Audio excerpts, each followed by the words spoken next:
And one of the hardest things to do is to write realistic characters.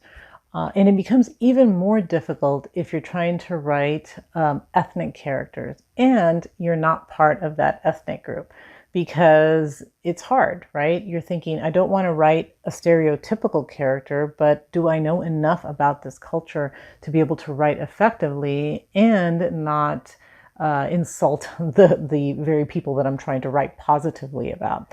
So today we're going to talk about Latino characters, because that is what I write. So how to write Latino characters without offending the Latino reader.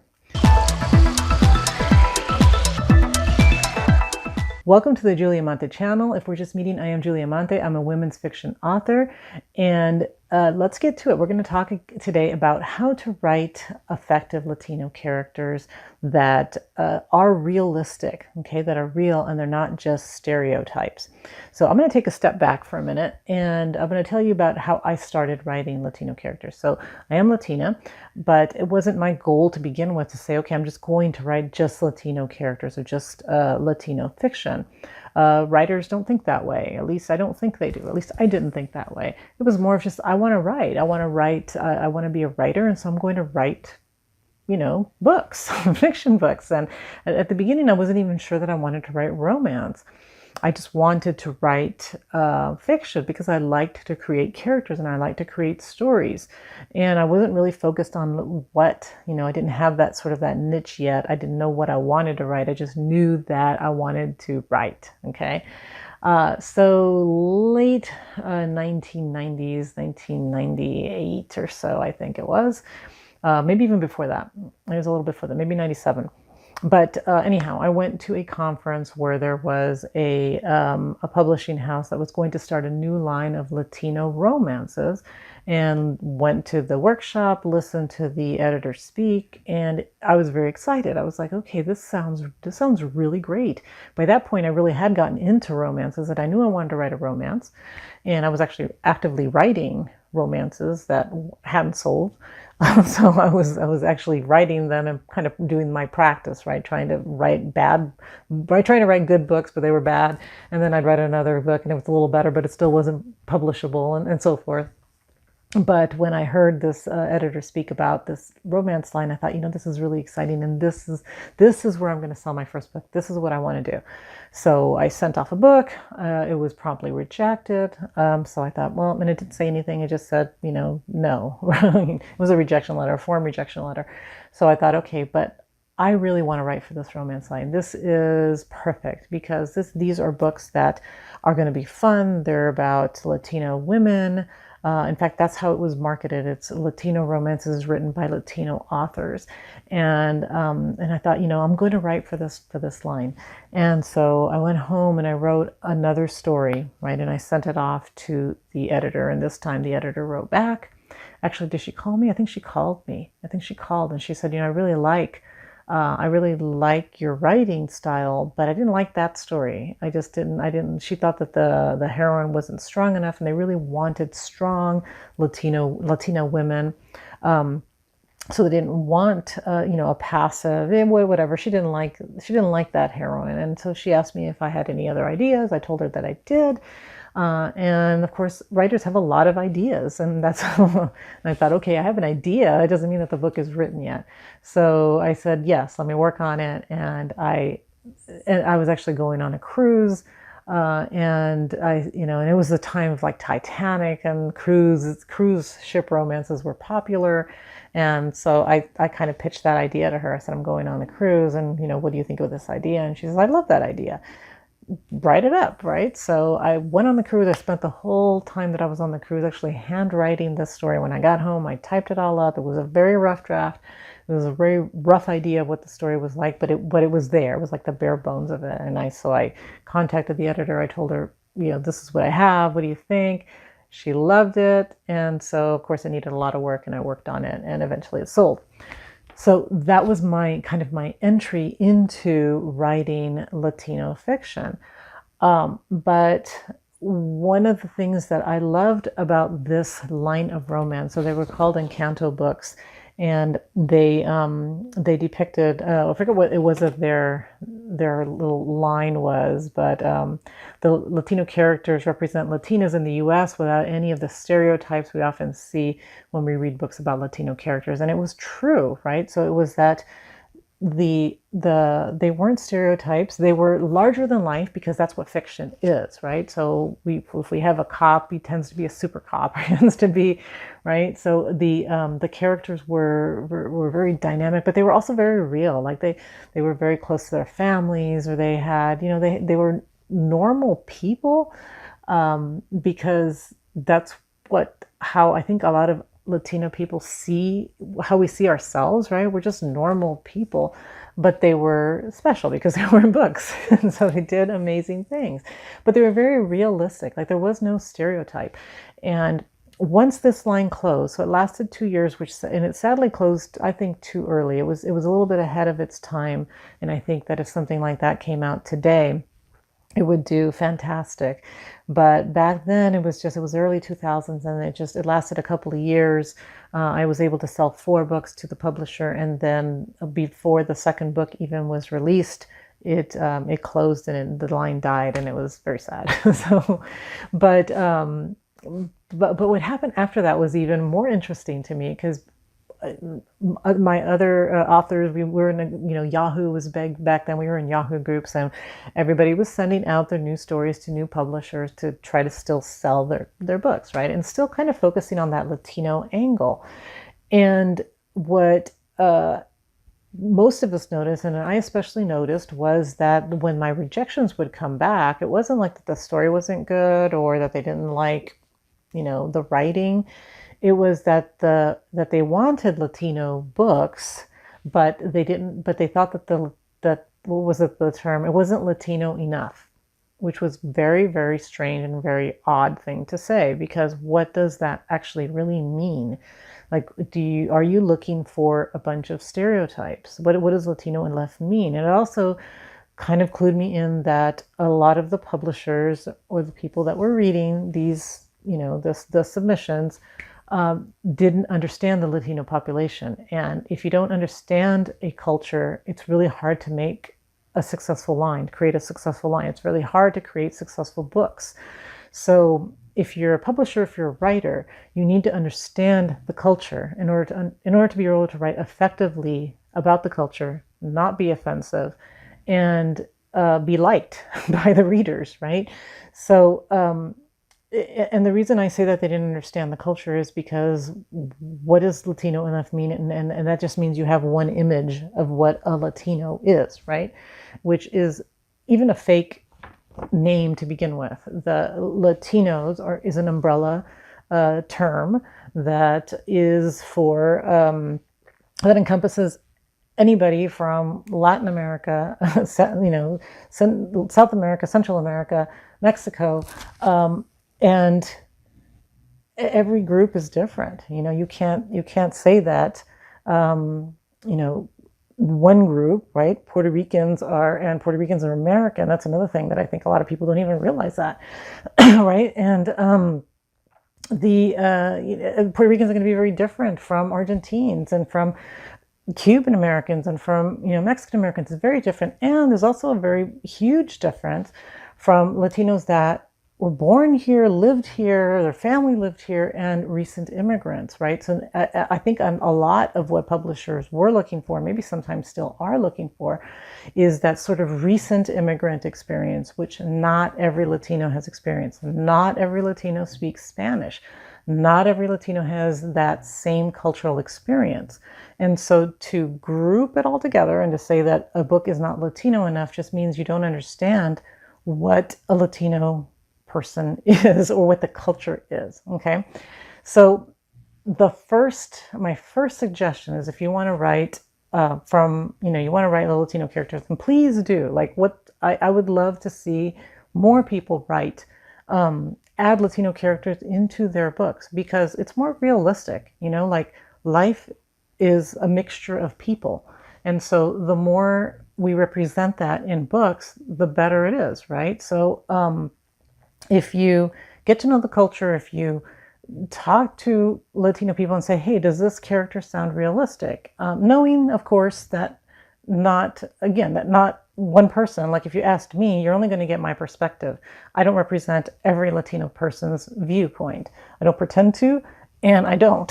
So, and the same thing for anybody else. So if you ask somebody, they might say, well, yeah, this is cool, but it doesn't represent Latinos because of, and listen to that and see why they're saying that. It doesn't necessarily mean that, again, that it represents everybody, every Latino's thought, but it's going to clue you into little things, like little, things that you may get wrong. And that's going to help you. I also believe in not being super paranoid. I appreciate reading Latino characters in books, even if I don't think it's 100% correct. Because again, you're writing from your perspective, you're doing the best that you can as a writer. I mean, as long as it's not overtly stereotypical or racist, then you're okay, right? But there's different people, so not everybody's the same. So, like for example, I'll give you one example, right? Latinos tend to be very close knit with their families. Like we love our family. We're very close to our families. We have extended family. But that doesn't mean that every Latino is like that. Like, you need to write about a character. So that's my first suggestion, okay? So write about a character. Don't write about a culture. So first rule, if you're going to write about an ethnicity or culture, whether it's, Latino American, African American, whatever, right? Write about a person, and a person has their own history. So even though as a general stereotype, Latinos may be very close to their family members, this character might not be. And why? So as long as you explain why and it makes sense, it doesn't matter if this Latino is different from other Latinos, right? Because maybe most of the family members that this character was close to, maybe at some point, are in a different country. Okay, so that character might have left their country and they are no longer close to their family members. They don't get to see them, so they don't have that everyday closeness. Or there could be other reasons, right? Maybe they left an abusive relationship and so now they're living their life here and they're not close to family members. Does it happen? Sure it does. It happens to everybody because we're human. So it doesn't matter if you're Latino or Asian American or African American or whatever. You're going to have your own personal history that may or may be different from the norm or the culture that you belong to. So you can explain that. As long as you give your character a backstory, a history, then you're writing about that character and you're making it believable to that character, rather than saying, I'm just gonna add all the stereotypes that I can into this character to make this character seem more Latino. I did that on purpose. Okay, when I got frustrated with all the not Latino enough, I wrote a book called Becoming Latina in 10 Easy Steps. And it was romantic. It had some funny parts, it had some serious parts. There's a whole story there. But one of the things that I did, kind of out of frustration for the ridiculousness of being Latino enough, is I made this heroine to want to become more Latina, and she adopted all these crazy stereotypes to become more Latina, showing, hopefully, by the end of the book, how ridiculous that is, because you don't become more Latina by becoming more of the stereotypes. You are Latina just because you are, not because you have to adopt all these crazy stereotypes. And the same thing goes for characters that you're creating, right? So they're not going to be more Latino because they happen to have a large family or they happen to eat Mexican food or whatever, right? It's because of who that character just is. So their history. So first thing first is make the story about that character, not about the culture. Okay, the second suggestion that I have for you is to do a little research, right? So understand the culture. So I think that if that publishing house in the early 2000s had done a little bit more research about the Latino population and the Latino culture, I think they might have done a little bit better, because they would have understood that it's not, it's not a homogeneous group. And they did, I do give them a lot of credit, because they did understand that they had authors from different countries, different cultures, and everybody was writing sort of their own. And that's what made, I think, Encanto so wonderful. So you had people from California who had more, Southwest, influence, Mexican influence. You had people writing on the East Coast that had more like Cuban influences, and it made the books very unique because it was the different cultures of Latino Americans. So again, I give them a lot of credit for what they did. I just think they were kind of early on. We weren't ready. America wasn't ready yet for those type of books. But I think if you do a little research and you understand the culture well, that's, a second thing that can only help you as a writer. And that goes with anything that I'm writing about. If I'm writing about, like now I'm writing about a medical student, I had to do a lot of research on like, what exactly do medical students have to go through? What is their, what's their schooling like? What is it like when they have to do their residency? What is it like when they are faced with maybe something that they weren't expecting when they're working in a hospital or doing their rotations and all of that? I had to learn that because I'm not a doctor and I don't know anything about that. But in order to make it sound realistic and in order to make it the character, feel real, I had to do some research. Same thing goes for anything. In any culture that you're writing about, you want to just do a little research so that you understand and you know what you're talking about. Okay, and then kind of part two of that is just to research, again, the specific culture. So it's not just Latino, right? So if you're writing about a specific person who comes from Colombia, then you want to research that. You want to research that subculture, right? That group, that country, because it's going to be different. The food that they eat is going to be different. The music that they listen to, the history of their country is different from a different Latin American country. So research specifically the culture that you're writing about. Okay, and then with descriptions. So I think this is a big question sometimes. Like, do I describe like their skin color? Do I say that their skin color is dark or light or whatever, or their hair color or whatever? Do we need to do that? Yes and no. So I'll say no first. You don't really need to do that. It doesn't really matter, honestly. It doesn't matter. People picture the characters however they want to picture them, but you can say like in passing. Like I made a specific point of pointing out in That Was Then. Okay, so in That Was Then, I have a mother who has cancer and her young daughter who is worried about her mom and decides to look up her birth father, who she knows she's never met, but she knows that this was her mom's first love, and she thinks that if she is able to contact this guy and bring him back into her mom's life, maybe, sort of love will heal all kind of thing. And so early on, I describe that she has very light skin color and that she has kind of light brown hair. But then we meet her father, right? The father that raised her, and that was married to her mom, is very, very dark skin. So he has dark hair. He has very dark skin. And so the only reason that I point this out is so I want to have that image at the very beginning that she looks very different from this man. So when I bring up the point about her actual birth father, we kind of say, oh, okay, this is why she looks so different. So we kind of expect when he comes on the scene, she does look a lot like her birth father. Okay. So was it important for, sort of this subconscious thing going on in the reader's mind? Maybe it worked, maybe it didn't work. I don't know, but that was my idea, right? But otherwise, really, it wouldn't have mattered. Like, it doesn't matter what her skin color looks like. So, if you're doing it just to stereotype the character, I guess is where I'm getting at, then don't do it, right? We don't need to have like the stereotypical Latin American and what that person looks like, because everybody looks different. First of all, not all Latin Americans have dark skin. Some have dark, some have light, some have brown, some have, there's different shades all the way. And then Latin Americans also are various races. So we have white Latinos, we have black Latinos, we have Asian Latinos. So we have,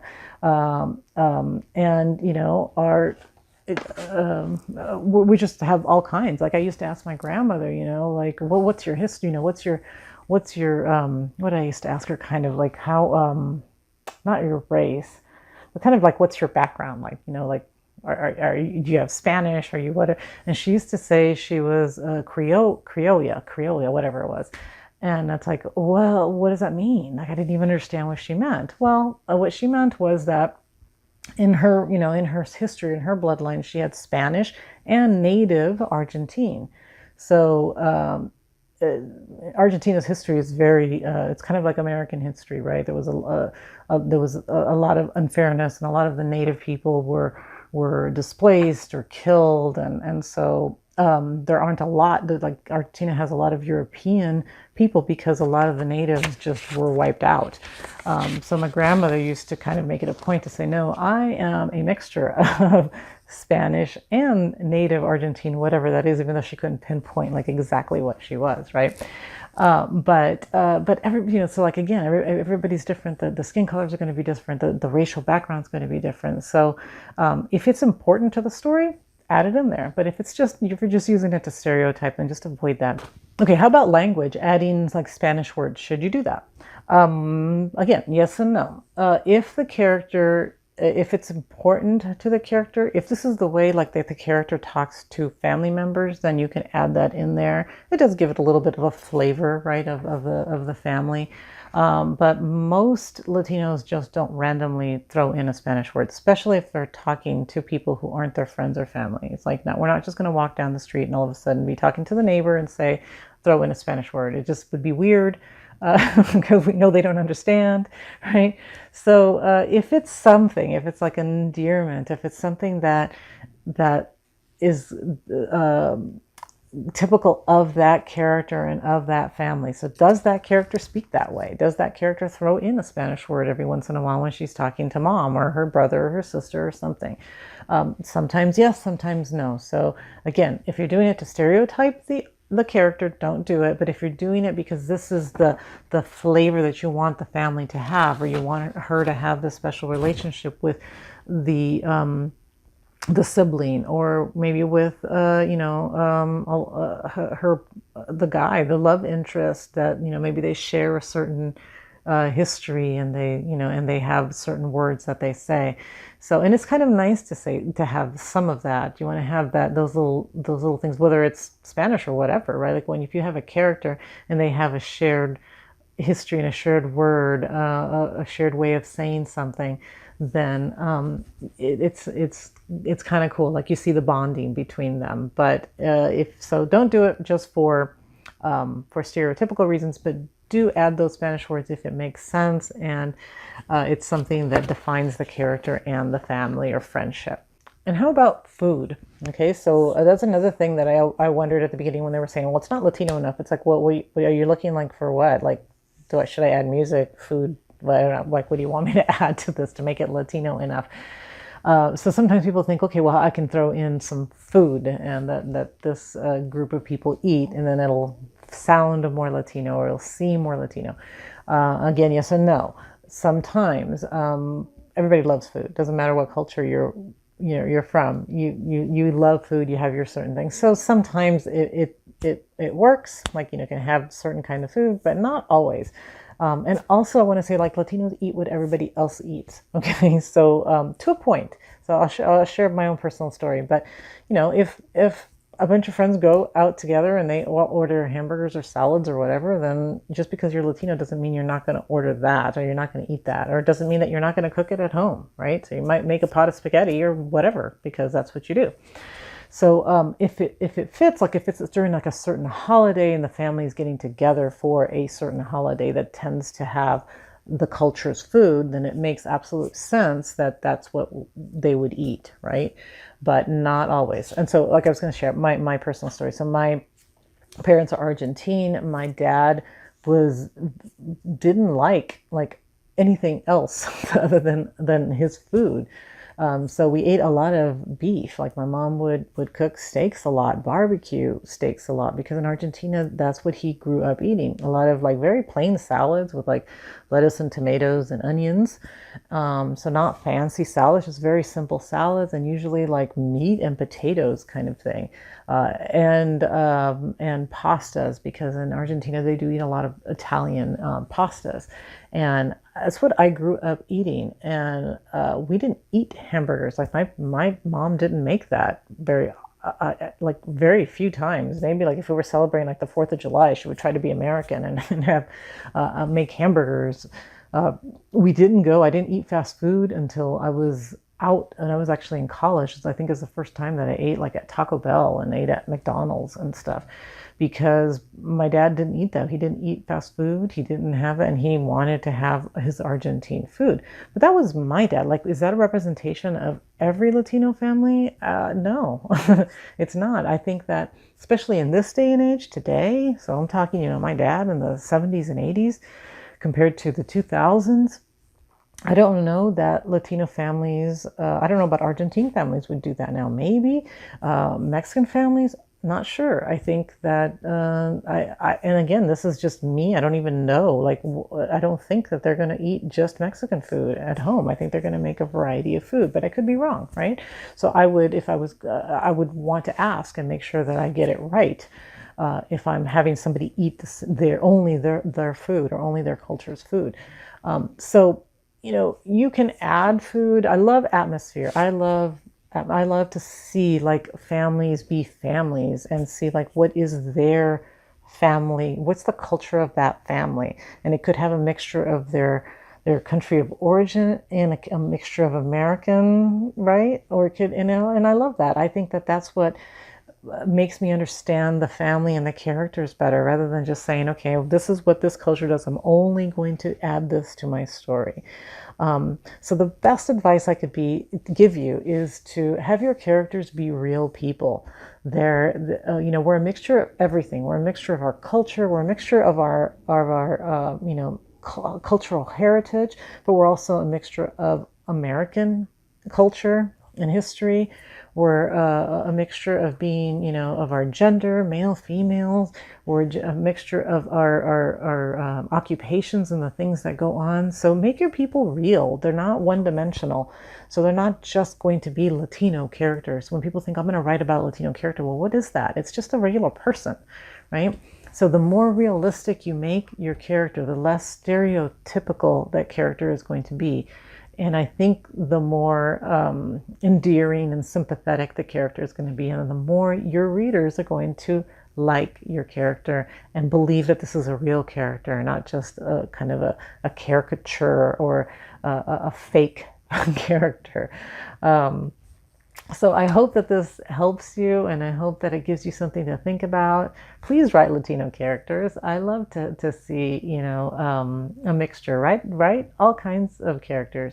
And we're all afraid. Like I think, I would have a really tough time writing Asian Americans or African American characters. I would feel like am I portraying my character correctly, right? And so I would do what I'm telling you to do, right? If I was really, really out of my element, is say, okay, well, can I find maybe another writer who is Asian American that can say, okay, does this sound right? Does it? And again, Asian American is another umbrella term. So is this a Chinese American? Is it a Korean American? Is it a Vietnamese American? What? Right? And so go specifically to that group and say, well, would this person act this way? Would this person think this way? Am I getting it right? It sounds stereotypical. Am I being offensive? Right? So ask those questions. Don't be afraid to ask those questions, because I'm sure that the person that you're asking is going to appreciate that you're working so hard to get it right. So I hope this is helpful. If you've enjoyed this video, please hit the like button and share this with anybody else who might be interested in the topic. I thank you for being here, and I will see you again next Friday.